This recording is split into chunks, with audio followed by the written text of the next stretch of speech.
விட்டது. இந்த லாசரு மரித்து போய் 4 நாள் ஆகிவிட்டது. அவன் வியாதிப்பட்டிருந்த பொழுது இயேசுவை அழைத்தார்கள். ஆனால் இயேசு வரவில்லை.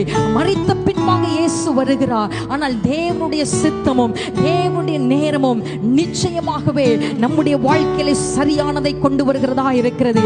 எல்லாமே தேவனுடைய நாமம் மகிமைக்காக அது கொண்டு வரப்படுகிறதா இருக்கிறது.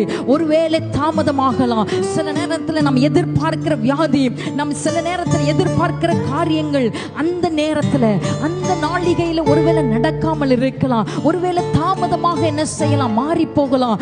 ஆனால் எல்லாமே தேவனுடைய திட்டத்தின்படியும் தேவனுடைய சித்தத்தின்படியும் நம்முடைய வாழ்க்கையில நாமம் மகிமைக்காக சகலவற்றையும் அதனதன் காலத்திலே நேர்த்தியாக செய்கிற தேவனாக இருக்கிறார் என்று சொல்லி இந்த பகுதியின் மூலியமாய் நாம் பார்க்க முடியும். பாருங்க.